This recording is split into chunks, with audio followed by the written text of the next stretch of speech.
connected to everything KFAN. Sports updates, ticket giveaways, show highlights, and more. You can follow KFAN 1003 on Instagram, TikTok, Facebook, X, YouTube, and more. Stay connected to the sports leader, The Fan. Thank you for that, Brett, and that long list of social media sites, pathways, platforms, touch points. It sounds like that moving forward, that's where you can find Lavelle Neal III as well. Columnist, Star Tribune, StarTribune.com. You're all over the place. We got video recaps. We have new processes. We have what is busy summer of sports. We got the beautiful game. There's much to get into. But as busy as you are, you carved out some time earlier this week. And I chatted with one of your cohorts, Chris Hine, about it earlier. The introductory press conference for LaMelo Ball and Josh Green. A man, a few words. It was a man, a few words, indeed. I was laughing. I think it was a Krasinski question, basically just, tough times in Charlotte. And, getting into the mix as you were, playing and stuff, coming to a team that has playoff expectations. Like, what has that done for you? He's like, well, I learned that when you're going the right way, it's good. And when you're going the wrong way, it's not good. Or something. I apologize to paraphrase. It was a very long quote. Yeah. But what did you glean from hanging out with the new Howlers earlier this week? It sounds like he's not going to be a quote machine. He's not going to be a go-to guy. He's going to let Anthony Edwards do the talking probably for him in that locker room. The locker room's going to be vastly different, without Naz Reid and Julius Randle in it. It's going to be a little bit different. So definitely Ant's team, man. So he wasn't really revealing. I was disappointed in his wardrobe. I was hoping something flashy, given what we see on social media. Yeah. Because his outfits have to match the color of his cars. I was hoping we get a little glimpse of that. But no, that didn't happen. He kind of strikes me, though, to that end.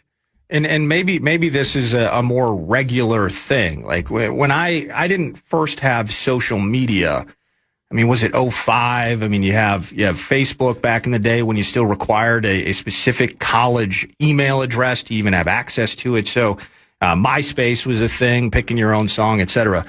But he strikes me, and you can tell me if I'm wrong, you were there in person, that he's a guy that is going to be loud on the court. He's going to be loud on social media. You joke about the clothes and the cars, which that's not even a joke. That's a real thing that he's done, or maybe still does. Mm-hmm. But maybe there's an introverted nature face-to-face. Did you feel any of that where, and I'm not even saying, I mean, everything he does is in front of a camera, so, it's hard to gauge shyness. But he just strikes me as, we're loud here, but the LaMelo that we kind of heard and very succinct and maybe, just kind of reserved in some respects, that's maybe more of what we'll get to see as he's around here a bit longer. Yeah, actions speaking louder than words. That definitely could be a thing with him. And if it's true, then it's a good thing, because he's shown a lot of good actions on the court. His ability to incorporate others and elevate everybody's game around him. He's in the best position he's been in, and he's on a winning team, no doubt. And he has a chance to kind of reshape how this franchise is playing the game. It's funny how a few years ago they had the Twin Towers with Cat and Gobert, and now they've pivoted the other way. They're going to be like more guard heavy, bigger in the backcourt because Ball's no shrimp, pairing with Ant and DeSomu and Jay McDaniels, who is the de facto 4 right now, unless Johan Berenger is going to get some run at the 4.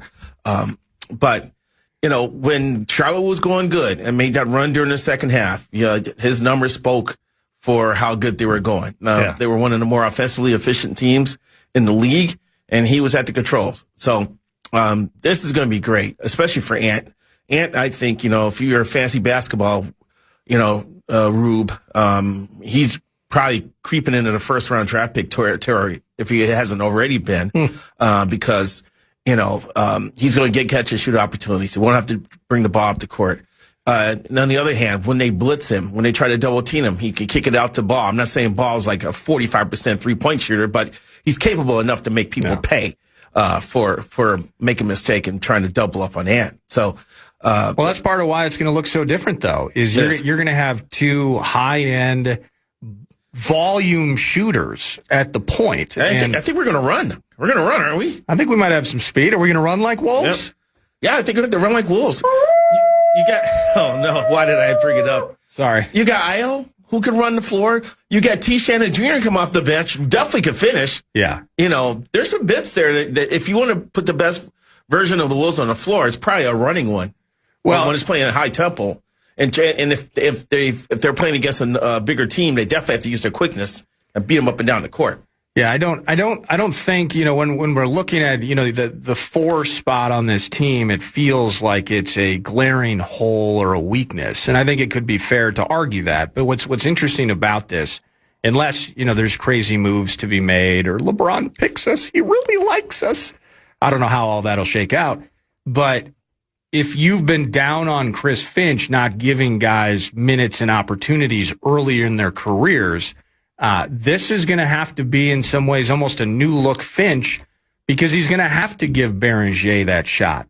Isaiah Evans may have to find himself on the court at some point this year and Chris Hine, your guy with the strip, I think he kind of nailed it, is in lieu of some nutty thing around the corner here, you're going to be light at power forward depth, and Chris Finch, a guy who's had to work with different incarnations of offenses over his career, will have to be creative early on in the season in particular while he finds the right combo.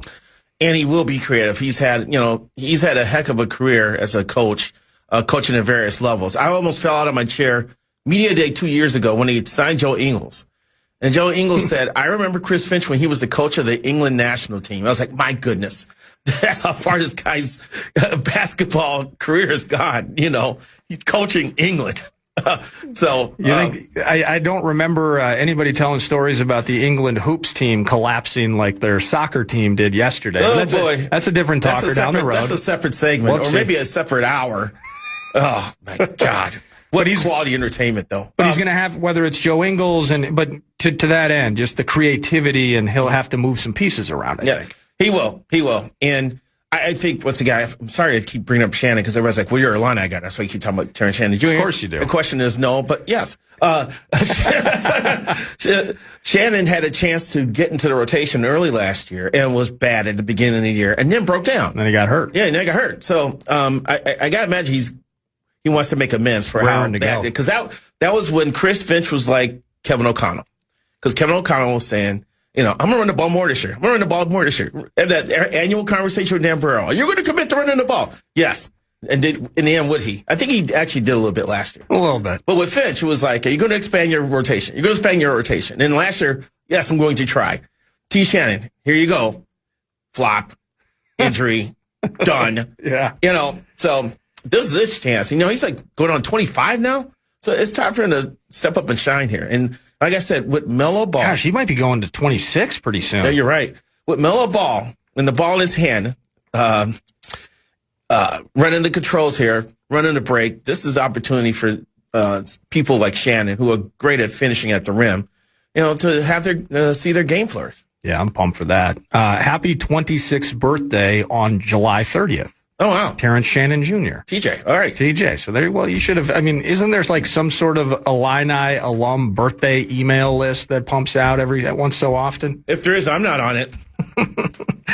Let's do this. We're going to pause. I would love to know when Nick Weatherspoon's birthday was, or when Craig Tucker's, or Perry Ranges, or Ephraim Winters, or Kenny Norman, Doug Altenberger. I'm not even, sometimes when my guy's in here, you guys will go back and forth on, I'm not even going to try with the Illini. I could think of Rashard Mendenhall, and then I just the lights started to fade. Mendenhall ran through some Gophers during his day. Okay, let's not do this. Okay, we're going to pause. We're going to reset. And I got a lot for you, Lavelle, whether it's the baseball team, it's a stupid thing that I texted you last night, but some baseball-related bits. We do have to address the beautiful game and what we saw that was not beautiful by the Brits across the pond in the semifinal loss to Argentina, and some more wild cards we'll throw your way. It is Lavelle Neal III, columnist, Minnesota Star Tribune, at Lavelle Neal via X. You'll probably find him on TikTok. You'll probably find him on Instagram. You'll find him all over the place. But he's in studio with us right now on the Fan. The Fan at BigTech.com will give you a shot to win bonus bucks with the National Cash Contest. Head to KFAN.com. The keyword is bonus for this hour. Keyword bonus, KFAN.com. Keyword bonus. You're listening to Eric Nordquist in for Paul Allen on The Fan. From the 1-800-ASK-GARY Traffic Center. This report is sponsored by...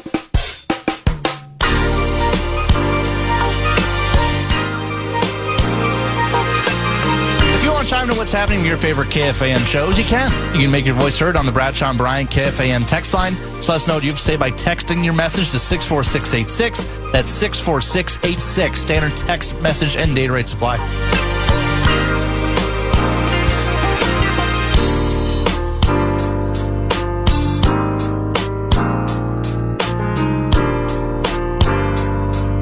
Lavelle, Neal III in studio 9 to noon with me, Nordo, in for PA. PA, exotic location, returning next week. But Lavelle, I texted you something stupid last evening, and then we were talking about it off air, and forget my stupid idea. My idea is just, as I've gotten older, the glitz and the glamour of All-Star Week is completely lost on me now. And so for those that still love it, this is not an indictment of you. Love what you love. That's all good. But from my standpoint, I'm just thinking, what if it was more substantial? If we did like a best of 3 All-Star series during All-Star Week, and I get it, so-and-so pitched on a Sunday and he makes $30 million. He ain't pitching in the series. So-and-so doesn't want to get hurt. It's playoff runs, etc. So it was a terrible idea. But please share with the baseball-loving audience what your thought is potentially on what could be an All-Star Week that we could sink our teeth into, Lavelle. I absolutely love it. Yeah, I always liked the All-Star games in the past when you had American League players and National League players who are not used to playing against each other. Yeah, you nailed that too. Meeting, in for the Midsummer Classic. Also in the postseason too, But now we've got, we just got interleague throughout the year. We start the season with interleague play. We end the season with interleague play. There's no mystery. There's no mystery. No mystery at all. And to me, that's what's kind of affected the All-Star game experience for me. Love the home run derby. Love the fact that someone like Jordan Walker can step up with his final swings, and take the prize. Drama. Happy for him. He's a very impressively built young man who's figuring out his power, which could be really good for the Cardinals going forward. So that's what kind of bums me out about the All-Star games. But I was telling you off air a couple years ago, Jason Stark, because I'm not going to take credit for this, but I do agree with it, though. He wrote a story suggesting that you shut down the entire week and have a celebration of baseball. And you would have the home run derby on that Monday. You had the All-Star game on Tuesday. The thing is that the World Baseball Classic is now played during spring training, where pitchers are limited to like 30, 40, 50 pitches. And now they have to be pulled. You got guys trying to ramp up for the regular season. They're not really playing at their optimum endurance levels. Hitters are still trying to get their timing down, And so Stark's thought was to have the semifinals and the finals of the World Baseball Classic held after the All-Star game, like on a maybe a Wednesday or Thursday, or Wednesday and a Friday. Use the whole week to celebrate the game, or push it back even Thursday or Friday, whatever. I guess in the end, you want to make sure everybody gets some time off. So I would imagine you want to have it on a Wednesday and a Thursday. So then you can have the players at least get Friday, Saturday, Sunday off. And yeah, some guys who may not be good enough to play in any of those events would get the whole week off. Is that really the worst thing in the world now? I mean, maybe not. Teams are skipping starters in rotation all the time. The Dodgers are trying to have a 6-man rotation. You're only pitching once a week in a lot of cases anyway.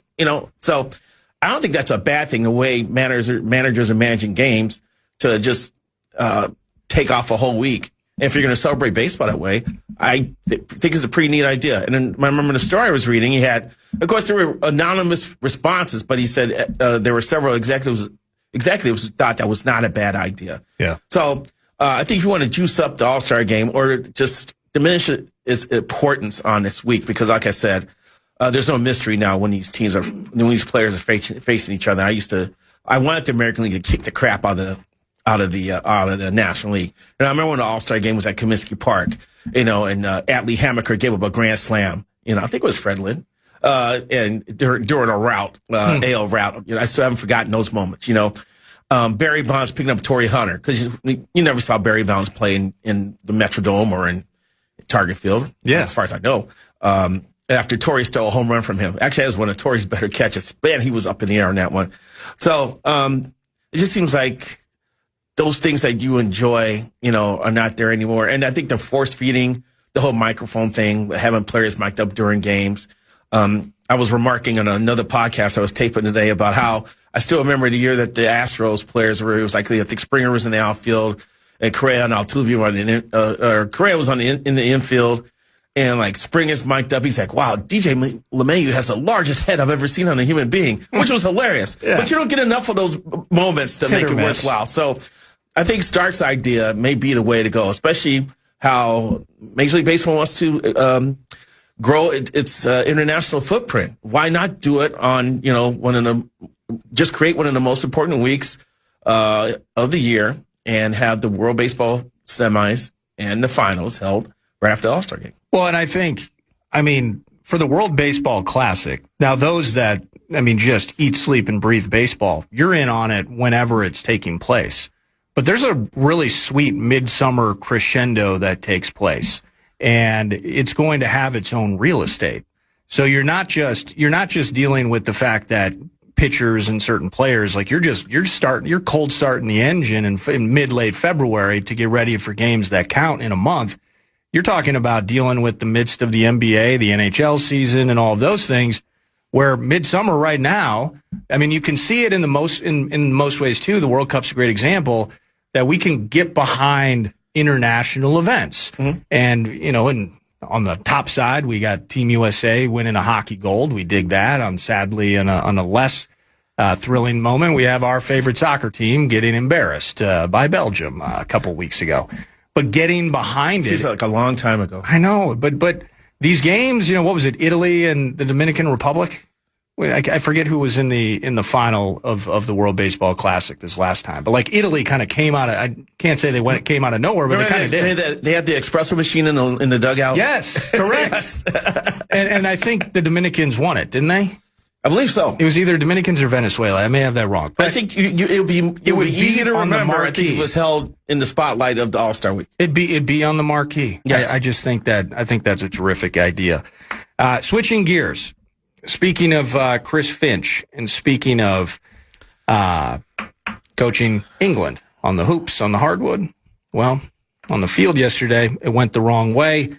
Argentina down one rip. You have this 5-4-1. You got this turtle shell defense. You got this packing it in. Venezuela won the world with WBC, by the way. So was it Venezuela over the Dominicans or over Italy? Over the United States. Oh, well, how did that? See there we. Italy may reach the Final Four. It might have. I thought Italy was in the mix. I feel bad for remembering that inaccurately. But to that end, Argentina comes back, beats England yesterday, and there is much to talk about there. But we played a little fan line snippet earlier in the show. We have Vikings fan line. We can do wild. We can do howling with the homies, with the Wolves. But over there. People were quite frustrated. They have their own version of fan line, and let's listen to. Oh no, really? Yeah, former Tottenham, not a star. He was meat and potatoes he played. Guy. Why did there have to be a Tottenham connection? Jamie O'Hara, because Brett found it. That's why. Via Talk Sport. Heard that snicker. The Sports Bar with Jamie O'Hara and Jason Cundy. Here's Jamie O'Hara losing his mind. Playing against Argentina. You can't sit off for 25 minutes against Argentina. He absolutely bottled it. Thomas Tuchel's cost us the World Cup. He cost us the World Cup. We're 1-0 up. Played well first half. All right, cagey affair. We go 1-0 up. Be brave. Be brave, Thomas. This is what we brought you in for. We brought you in for this moment. Incredible. We got rid of Southgate because he bottled it. Yeah. Because he weren't brave. It's true. We brought you in for now. To make that decision, we're 1-0 up in a World Cup semi-final. Bring on Rashford. Bring on Saka. And if they score, they score. But at least we're going to go down fighting. At least we're going to go down with some pride. We fell out of the World Cup in disgrace. How about that? Yeah. I was listening to some things driving in today because I've got Sirius XM, so they have that soccer channel 157. And there was a guy basically, slicing his wrist on air, Jeez. about the history that of. seems like a bit much. He just thinks it's something in English DNA where they get to the semifinals or the quarterfinals and they have like this big mistake, like the Beckham red card or Perry Kane missing a penalty kick or something. Well, hand to God with Maradona. Yeah, exactly. And then one of the greatest individual goals that you will ever see. And that's why Argentina wore blue tops yesterday, because they wanted England to remember. So I hadn't done this. I hadn't done this until yesterday, but I would encourage, if you're just like, okay, Messi's the greatest there's ever been, and people keep talking about Maradona, and there's that conversation. Was Maradona better? And maybe Maradona's best, his later years kind of stolen by maybe some off-field related activities for Mr. Maradona.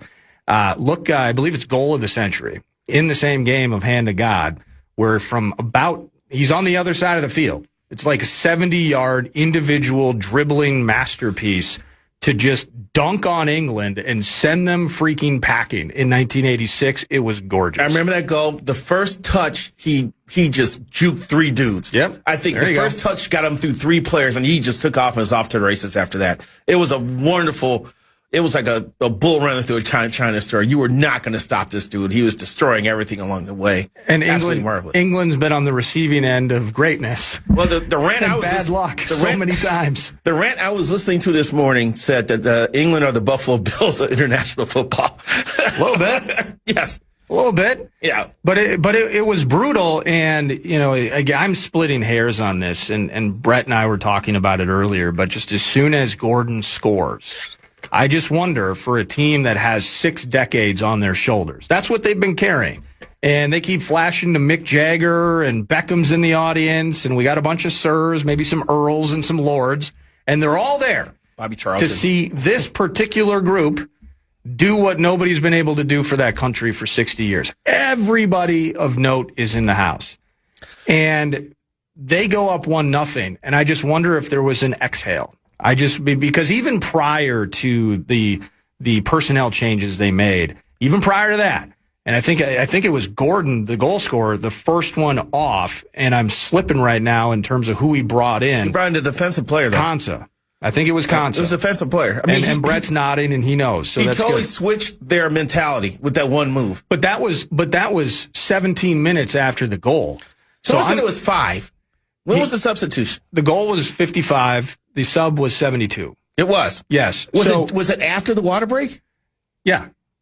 Yeah, it was, because they went through that stretch. Again, this is where things started to get hairy for England. This is when I was working the Lynx game, so I couldn't see blow by blow. And so Tuchel's going to get fired. The end of that audio, he continues freaking out. He gets him fired. He's under contract through the Euros. Well, so how's that going to work? And they're paying him £8 million. I tend to agree that that he was brought in to do one thing, and it was win that game.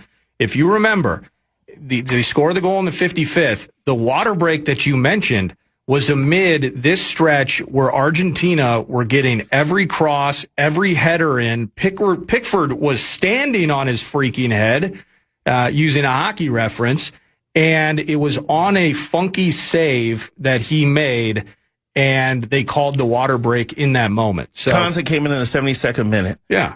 Did England? I'm sorry, I didn't see all the game. Did England start playing defensively right after the goal was scored? That's what I'm saying. It was like 5 or 6 minutes. Tuchel hadn't even made a sub yet. And then they made the defensive. Okay. So I feel like Tuchel, who is getting the heat for this, and he should, but this is a team that stepped the foot off the gas, and I almost look like the head coach. That's the manager's fault. Had to start making changes because it looked like the lights had gone out with his own team. Well, did they turn the lights off, or did he? It sounded like he was the one who said, let's back this up and go to a back 5. Eventually. And get in a low block here. It sounds like it was Tuchel's call, and that's why he's getting ripped for.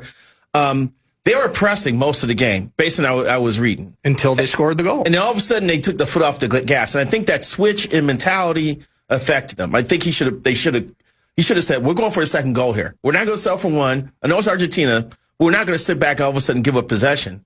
But they did. But there was even 10 minutes until the hydration break where, Tuchel's going to have a hard time communicating a full tactics change, even from his box. You know what I mean? Yeah, I can see killing off the game around the 80th minute. It's and if you want to get in that low block, that's a long time to be under pressure, under siege, after you've spent the previous 55 minutes pushing forward, keeping Argentina on their back foot. You know, I'm looking at the substitution patterns now. Conte comes in at the 72nd minute. Yeah. Well, what did Argentina do at the 72nd minute? They brought in Montiel, DePaul, Otamendi. Martinez came on at 81st. Yeah. Did you see the crazy stat? 2 crazy stats out of this game. 1 out of the game, 1 for the tournament. You mentioned England with 12% possession. Apparently, they made 25 passes after that. Yeah, which is crazy. All right. The other crazy one. Argentina has scored 10 goals in the 79th minute or later in this tournament. It's inexplicable. And you should be sitting there, if you're England, thinking about this going, they figure out a way to strike late. You know, but yes, you can rip Tuchel for setting up the mentality and the tactics. I'm still trying to figure out, you know, how Martinez gets open between Stones. It was Stones and James. Yeah. But for that, he got subbed. They both got subbed out. By the way, how did he get that open? It was a beautiful cross from. It was perfection. And where's Dan Byrne when you need him? The right foot of God, you know. Yeah. Dan Byrne was on offense. Did you see him up there? Soccer's Wemby was just wandering around on the wrong side of the field. How about John Stones? By the way, he takes an awkward header, basically collapses, but then just comes right back on the field. Like, he truly wobbled and hit the turf, and somehow he was able to get right back out there 30 seconds later. You had something, Brett? Well, for the record, as far as Tuchel staying, there's an article on ESPN that I just found, and it says, sources told ESPN that Tuchel is set to stay on as England head coach through Euro 2028 after attaining the backing of the Football Association. Yeah, so they don't want to pay out 16 and have to hire. That's what I'm saying. But if we played the rest of that Jamie O'Hara rant, he was saying sack him today. Yesterday. They've been largely loyal, though, I think. Yeah. Wouldn't you agree with that? That's what you hire. And that's probably another Pochettino? Pochettino I'm starting to think that pressing is not the way to go in international soccer, because these teams that could control possession and dictate and keep the ball away from the other team, I guess I'm talking about Spain, seem to be able to get through these things okay. Yeah, but Spain better even than when the best, Spain's golden generation 2010 World Cup, we get that. They won Euros on each side of that.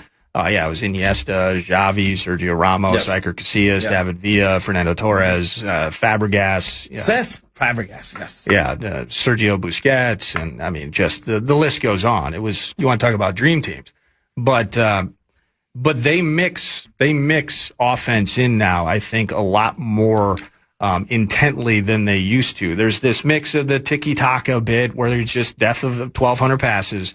But then I think they're just more geared with Yamal, who's been a terrific playmaker, Rodri, who is one of the best midfielders on planet Earth, as defensive as he can be. I mean, he's a do-it-all. He initiates the offense. Ferran Torres isn't a bad option. Like, I just think they're everything. Plus, I think they'd be a little more offensive if Nico Williams was 100% healthy. If Nico was out there from the start, I think it'd be a little bit different, too. Yeah, wasn't it a hammy or something like that? Something like that. I got to give the coach credit for how they've had a plan and they've stuck to it. I didn't think it was going to be such a surgical performance against France. I just thought that France was going to figure out a way to score a couple of goals here, or there's going to be a moment of madness from Mbappe when he charges from midfield or hits like a 30-yard blast or something that's going to go in and be jaw dropping and everything. But it was sacre bleu, Trémal. Well, I think that they got emotional. That's how I look at it in that game. I saw moments of frustration from a guy that has rarely failed in his entire life, that being Mbappe.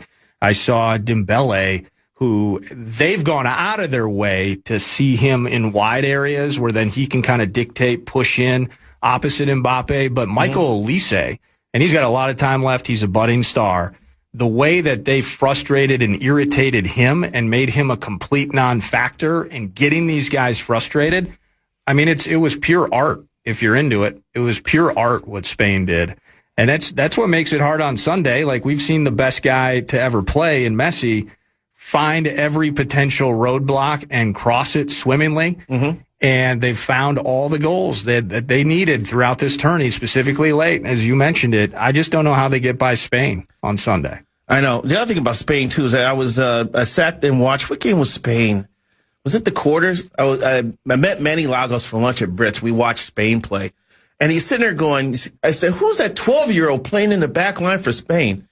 And he's Kubarsi? He's actually 19. Yeah, he starts 19. with Barcelona. Yeah. I'm like, good Lord. They just keep coming in. They just keep coming in Spain. I don't know where they find them. Yeah. I don't know where they find them. But it's going to be, I think it's the best matchup, though, Lavelle. I think if England had won, I think Spain does to England exactly what they did to France. And it's a tidy 1 or 2-0 game, and you just call it good. I think Messi pushes this to a different level. He does. And the fact that, he didn't score the other tactical, another way Tuchel got out coached to the game was that they set Messi up on the right. And there was so much attention spent on him that opened things up on the other side. If you watch a still from the game-winning cross with his right foot, his weak foot, there's two dudes trying to stick out a leg to stop the cross. Yep. So that just totally that just got them out of balance, and it just set them up for stuff later on. Because where did the two crosses come from? The right side of the field. Yeah. Well, everybody's watching Messi and worried about Messi. You got bracket coverage, or should have bracket coverage, but possibly a third guy lurking, Meanwhile, back post, bam, bam. Well, it's kind of, I don't know. You can pull, they're playing too deep throughout that time of the game defensively, but it was just the perfect pass on the game winner. But it's almost like they didn't learn from the first goal. I mean, I'm not a high level coach here. I'm not Mourinho. Okay. However, as a guy that has coached 9-year-old girls soccer for one spring season, what I would have said to those 9-year-old girls, and I would tell it to these highly compensated, highly talented national team members of England, is here's the deal. While you're watching Messi, you have given Enzo Fernandez a radius of about 15 yards. Yeah. And that's right at the top of the freaking box. Now, Messi can beat you. He's scary. Ooh, the boogeyman. Yeah, he can win in any situation. I get it. But you got this cat, pretty damn good leg, who's scored from that area before. That's a play. That's something they practice. While you're watching number 10, he's like a belly dancer hypnotizing you. Enzo Fernandez is sitting there ready to fire a freaking missile. And they gave it to him 3 times. They gave him 3 chances. Yeah. And he buries one of them, and they didn't freaking learn. So as I said earlier, embarrassing by England. Here's the mad German, Thomas Tuchel, talking about Lionel Messi. I've coached against some of the greatest footballers in history, but nights like this remind you why Lionel Messi is different. Yeah. We prepared for him all week. We had plans. We had markers. We had instructions. And none of it was enough. He punished us with 2 moments of absolute genius. You can stop him for 85 minutes, but Messi only needs 5 seconds to destroy everything you've built. That's what's happening tonight. 2 assists, no panic, no wasted movement, just pure football intelligence. He doesn't force the game. He waits. And when you make one mistake, you're dead. That's Tuchel? Yes. Yeah, he nailed it. There was a funny bit in the game, too. I have no idea. I just saw a post on X about it, a little video, this interaction between Bellingham and Messi. I think they were arguing about fouls or something, and Bellingham goes up to him. He was a little, like, whiny. He went full turd time yesterday. Yes. What a meltdown. Yeah. For a guy that really rose to the occasion, global superstar, young dude blowing up, and he's doing it with St. George's Cross on his chest and the 3 lions. Like, this is what England have been waiting for, is who's next after Kane? It's going to be Jude. Hey, Jude. They want this guy. And he just turned into a complete, I just don't know what he was, but the post, a little video, it showed him argue, like he approached Messi and started arguing with him, and the poster was like, it was at this moment.